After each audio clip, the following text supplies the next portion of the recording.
নমস্কাৰ আজি ২৬ নৱেম্বৰ অসমৰ লগতে ভাৰতৰ বিভিন্ন প্ৰান্তৰ পৰা ৰাতিপুৱাৰ কেইবাটাও খবৰ আহি পৰিছে এই মুহূৰ্তত জনাই আছো এটা ব্ৰেকিং নিউজ সংখ্যালঘু মুছলমানৰ ওপৰত চলিছে অত্যাচাৰ মছজিদত জৰীপ চলোৱাক লৈ গৰজি উঠিল সাংসদ আসাদুদ্দিন ওৱেইচি মুছলমান লোকসকলৰ কথা নুশুনাকৈ ৩০০ বছৰীয়া মছজিদত চলোৱা হৈছে সাৰ্ভে উত্তৰ প্ৰদেশৰ সম্ভলত শাহী জামে মছজিদত এক হিংসাত্মক পৰিস্থিতিৰ সৃষ্টি হৈছে আৰু আৰক্ষীয়ে মুকলিকৈ গুলিয়াই হত্যা কৰিছে ৪জনকৈ মুছলমান লোকক বিজেপি চৰকাৰে ওয়াকফ বিধেয়কখন আনিছে ওয়াকফ বচাবলৈ নহয় ইয়াৰ অন্ত পেলাবলৈ এবাৰ বেৰিষ্টাৰ আসাদুদ্দিন ওৱেইচি হৰফ হৈ পৰিছে ওয়াকফ বিলক লৈ ওয়াকফ সংশোধনী বিধেয়ক সংবিধানৰ ২৬ নম্বৰ অনুচ্ছেদৰ বিৰুদ্ধে আৰু ই অবৈধ আৰু ওয়াকফ বোৰ্ডৰ সদস্যত অমুছলমান অৰ্থাৎ হিন্দু লোকক কিয় সদস্য কৰা হৈছে তাক লৈ প্ৰশ্ন কৰিছে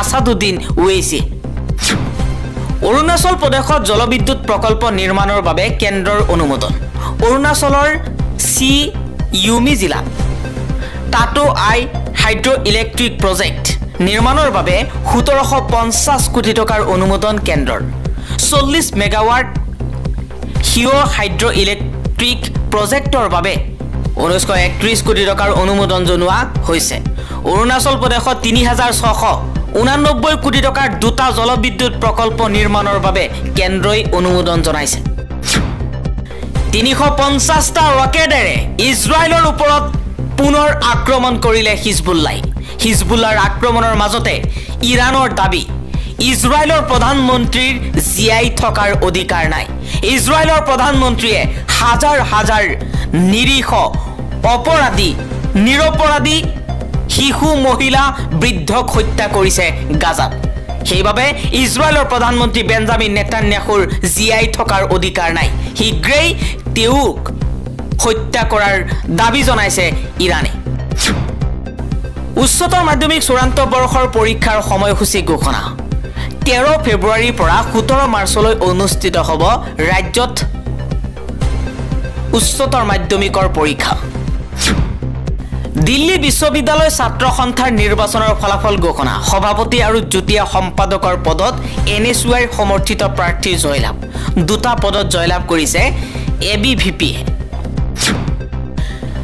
আদানী গ্ৰুপৰ ১০০ কোটি টকাৰ অনুমোদন গ্ৰহণ নকৰিলে তেলেংগানা চৰকাৰে নিৰ্মাণ চলি থকা ইয়ং ইণ্ডিয়া স্কিল ইউনিভাৰ্চিটিলৈ দিব বিচাৰিছিল এই অনুমোদন আদানী উৎকোচ কাণ্ডৰ পাছতে এই ঘোষণা কৰিছে তেলেংগানাৰ মুখ্যমন্ত্ৰী ৰেৱন্ত ৰেড্ডিয়ে বিপদ বৃদ্ধি পাইছে উদ্যোগপতি গৌতম আদানীৰ কেনিয়া বাংলাদেশৰ পাছত এইবাৰ শ্ৰীলংকাই বাতিল কৰিব পাৰে আদানী গ্ৰুপৰ সৈতে থকা চুক্তি বিশ্বৰ আগশাৰীৰ আইনী আৰু তদন্তকাৰী সংস্থাসমূহৰ সহায় বিচাৰিলে শ্ৰীলংকাই পুনৰবাৰ ৫ বছৰৰ বাবে দিল্লীয়ে নিষিদ্ধ কৰিলে আলফা স্বাধীনক ২০১৯ৰ ১৭ নৱেম্বৰৰ পৰা ২০২৪ৰ ১ জুলাইলৈ ১৬টা অপৰাধমূলক গোচৰত লিপ্ত হৈছে আলফা কেন্দ্ৰীয় চৰকাৰে ২০২৪ৰ ২৭ নৱেম্বৰৰ পৰা তাৎক্ষণিকভাৱে পুনৰ ৫ বছৰৰ বাবে ইউনাইটেড লিবাৰেশ্যন ফ্ৰণ্ট অফ অসমৰ অৰ্থাৎ আলফা স্বাধীনৰ ওপৰত নিষেধাজ্ঞা বৃদ্ধি কৰিছে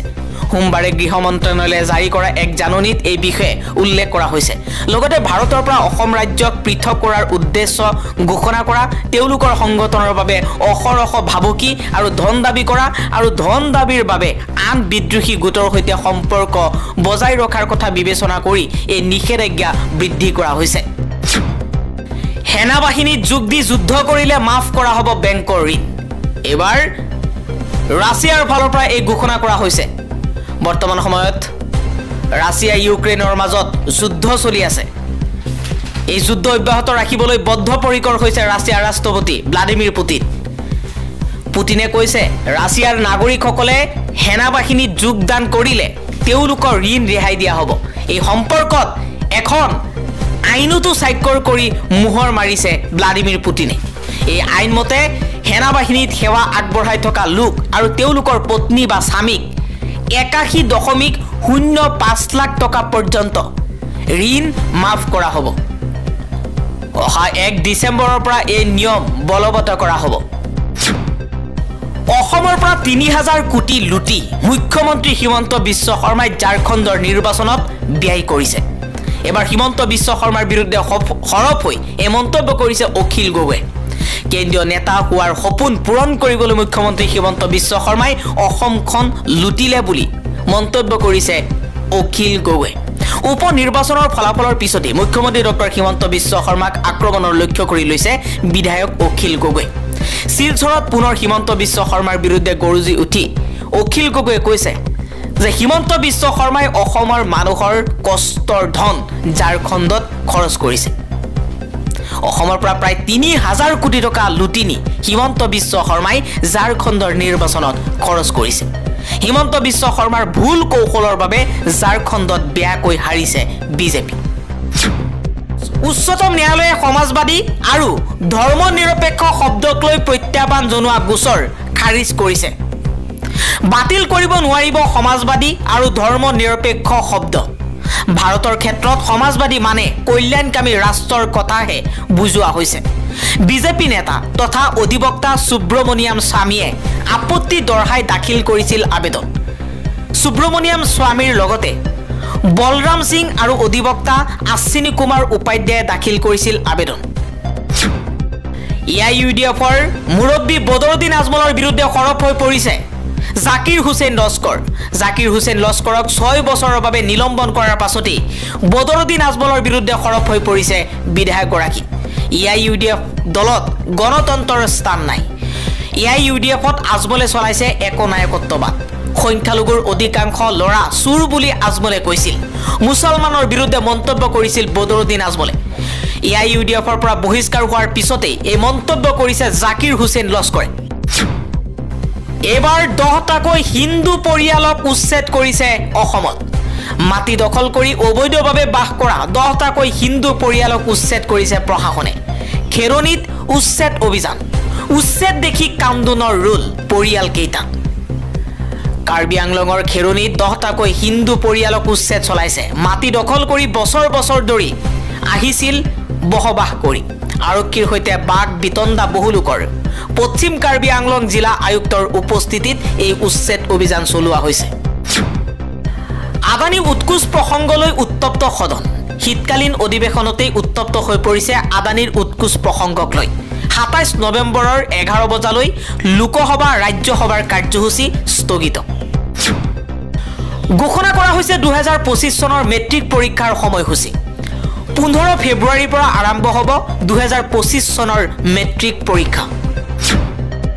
PM পোষণৰ অধীনত ৰান্ধনী সহায়িকাই কেৰালা তামিলনাডু ৰাজ্যত সৰ্বাধিক দৰমহা লাভ কৰে। মাহিলী 12,000 পৰা 12,050 টকা মাননি লাভ কৰে। তাৰ বিপৰীতে অসমত ৰান্ধনী সহায়িকাই লাভ কৰে মাত্ৰ মাহিলী 1500 টকা। লোকসভাত আছাদুদ্দিন ওৱেইছিৰ এক প্ৰশ্নৰ উত্তৰত পোহৰলৈ আহিছে এই তথ্য। কেৰালা তামিলনাডুত যদি ৰান্ধনী সহায়িকাই 12,000 পৰা 12,050 টকা মাননি মাহিলী লাভ কৰিব পাৰে, অসমত কিয় ৰান্ধনী সহায়িকাই 1500 টকা মাননি পায়? এই প্ৰশ্নই এতিয়া হিমন্ত বিশ্ব শৰ্মাৰ শাসনকালত ৰাজ্যৰ নিবনুৱা আৰু লগতে ৰান্ধনী সহায়িকাৰ পৰা আৰম্ভ কৰি বিভিন্ন ক্ষেত্ৰত কেনেধৰণে চলোৱা হৈছে তাক লৈ প্ৰশ্ন উত্থাপন হৈছে।